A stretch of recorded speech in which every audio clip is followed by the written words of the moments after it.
എല്ലാവർക്കും നമസ്കാരം. ഇന്ന് 3 ഒക്ടോബർ 2024 വ്യാഴാഴ്ചയാണ്.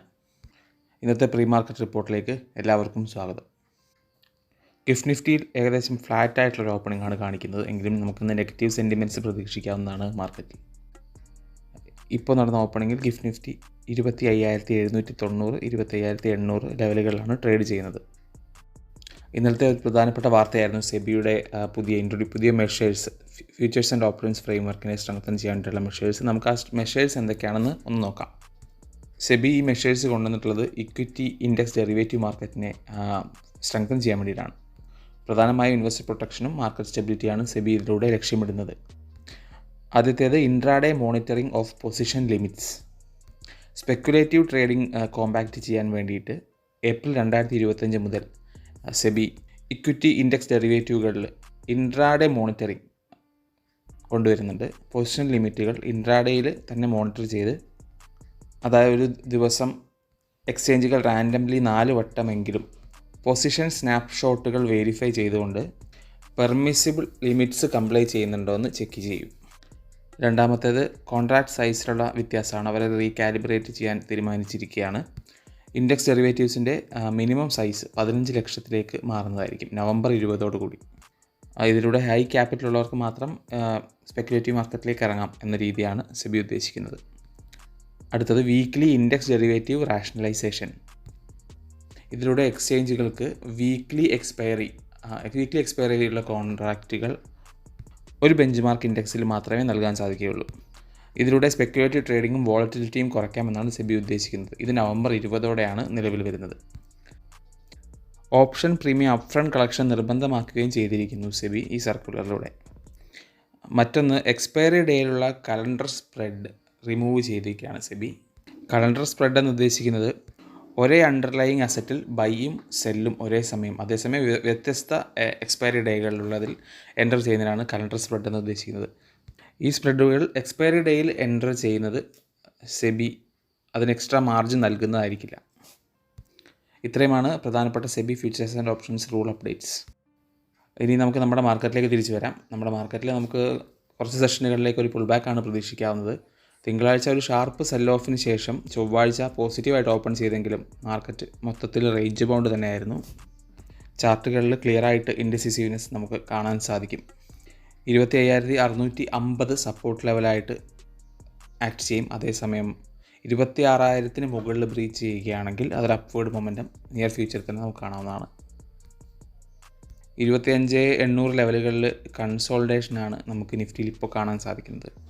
മാർക്കറ്റ് ഒരുപക്ഷെ 25,680, 650 റേഞ്ചുകൾ റീടെസ്റ്റ് ചെയ്തേക്കാം. ഈ ലെവലുകൾ സപ്പോർട്ടായിട്ട് ആക്ട് ചെയ്യാനും നല്ല സാധ്യതയുണ്ട്. ബാങ്ക് നിഫ്റ്റി നോക്കുമ്പോൾ ബാങ്ക് നിഫ്റ്റിയുടെ സപ്പോർട്ട് ലെവൽ 52,600 ലെവലുകളിലാണ്.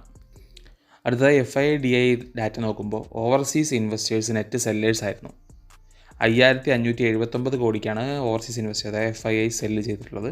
ഡൊമസ്റ്റിക് ഇൻവെസ്റ്റേഴ്സ് വീണ്ടും നെറ്റ് ബയേഴ്സായി 7ാമത്തെ സെഷനിലും കണ്ടിന്യൂ ചെയ്തു.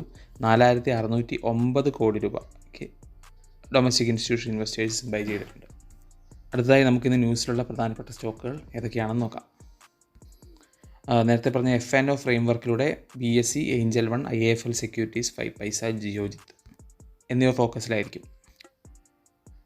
വീക്ക്ലി എക്സ്പയറി ഒരേ ഒരു ബെഞ്ച് മാർക്ക് ഇൻഡെക്സിലേക്ക് റെസ്ട്രിക്റ്റ് ചെയ്തതും മിനിമം കോൺട്രാക്ട് സൈസ് 10 ലക്ഷത്തിൽ നിന്ന് 15 ലക്ഷത്തേക്ക് ആക്കിയതും എക്സ്ചേഞ്ചിൻ്റെയും ബ്രോക്കേഴ്സിൻ്റെയും റവന്യൂയെ ബാധിച്ചേക്കാം. അടുത്തതായി സെയിൽസ് ഡാറ്റയായിട്ട് ബന്ധപ്പെട്ട് ഓട്ടോ കമ്പനീസും ഫോക്കസിലായിരിക്കും. Hero MotoCorp 21% year on year ഇൻക്രീസാണ് സെയിൽസിൽ റിഫ്ലക്റ്റ് ചെയ്തിട്ടുള്ളത്. മാരുതി സുസുക്കിയും അതുപോലെ തന്നെ 1.9% ഇൻക്രീസാണ് ഈ ഡാറ്റയിൽ റെക്കോർഡ് ചെയ്തിരിക്കുന്നത്. ഓവറോൾ ഓട്ടോ കമ്പനീസ് ഇന്ന് ഫോക്കസിലുണ്ടായിരിക്കും.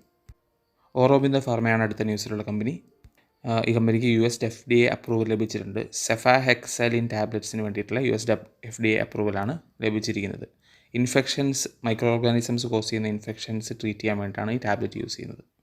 അടുത്തത് CSB ബാങ്കാണ്. CSB ബാങ്ക് അതിൻ്റെ ക്വാർട്ടർലി ബിസിനസ് അപ്ഡേറ്റ് പുറത്തുവിട്ടിട്ടുണ്ട്. ഇതിലൂടെ 25% ടോട്ടൽ ഡെപ്പോസിറ്റ് ഗ്രോത്താണ് കമ്പനി റിപ്പോർട്ട് ചെയ്തിരിക്കുന്നത്. കമ്പനിയുടെ ഗ്രോസ് അഡ്വാൻസസ് 20% ഇൻക്രീസ് ചെയ്തതായിട്ടും പ്രീവിയസ് ഇയറുമായിട്ട് ബന്ധിപ്പിച്ച് നോക്കുമ്പോൾ ഇൻക്രീസ് ചെയ്തതായിട്ട് നമുക്ക് കാണാം. അടുത്തത് ITC ആണ്. ഐ ടി സിയുടെ യൂണിറ്റായ ITC ഇൻഫോടെക് 485 കോടി രൂപ മുതൽ മുടക്കിൽ ബ്ലേസ് ക്ലാൻ ടെക്നോളജീസിനെ അക്വയർ ചെയ്തിട്ടുണ്ട്. അടുത്ത കോൽ ഇന്ത്യയാണ്. കോൽ ഇന്ത്യയുടെ പ്രൊഡക്ഷൻ 50.9 മില്യൺ മെട്രിക് ടൺസ്, അതായത് 1% ഇയർ ഓൺ ഇയർ ഡൗൺ ആണ്. Sales 54.4 million metric ton, 1.4% down ആണ് എന്ന് റിപ്പോർട്ട് ചെയ്തിട്ടുണ്ട്. അടുത്തത് മാൻ ഇൻഫ്രാ കൺസ്ട്രക്ഷനാണ്. ഈ കമ്പനിക്ക് 1200 കോടിയുടെ സെയിൽസ് പൊട്ടൻഷ്യൽ ഉള്ള വില്ലേ പാർലെ പ്രൊജക്റ്റിൻ്റെ കമൻസ്മെൻറ്റ് സർട്ടിഫിക്കറ്റ് റിസീവ് ചെയ്തിട്ടുണ്ട്. അടുത്തത് Paras defence and space technologies. ഈ കമ്പനി QIP സെറ്റ് ചെയ്തിട്ടുണ്ട്. 1096 ഫ്ലോർ പ്രൈസിലാണ് QIP ഓപ്പൺ ചെയ്തിരിക്കുന്നത്. അടുത്തത് GE പവർ ഇന്ത്യയാണ്. GE പവർ ഇന്ത്യക്ക് 21 കോടിയുടെ ഓർഡർ ലഭിച്ചിട്ടുണ്ട്. പവർ ജനറേഷനുമായിട്ട് ബന്ധപ്പെട്ട ഓർഡറാണിത്. ബോയിൽ പാർട്സ് സപ്ലൈ ചെയ്യാനുള്ള ഓർഡറാണ് കമ്പനിക്ക് ലഭിച്ചിരിക്കുന്നത്.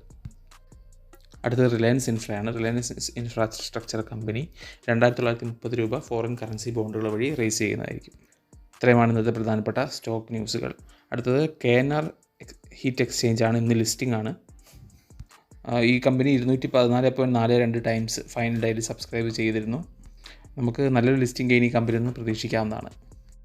ഇൻ്റർനാഷണൽ ന്യൂസ് നോക്കുമ്പോൾ US ബോണ്ടും ഗോൾഡ് പ്രൈസസും ഉയരുകയായിരുന്നു. അതേസമയം സ്റ്റോക്കുകൾ ഫോളാണ്. S&P 500 0.87 പോയിൻറ്റ് വീഴുകയും നാസ്ഡാക്ക് 1.55 പോയിൻറ്റ് വീഴുകയും ചെയ്തു. ബ്രന്റ് ക്രൂഡ് 3.53% ഹയറായി $74.73 സെയിൽ ചെയ്യുന്നത്. ഗോൾഡ് 1.36 ഉയർന്ന ശേഷം $2670 പെർ ഔൺസിലാണ് സെയിൽ ചെയ്യുന്നത്. എല്ലാവർക്കും വീണ്ടും ഒരു നല്ല ട്രേഡിംഗ് ദിവസം ആശംസിക്കുന്നു.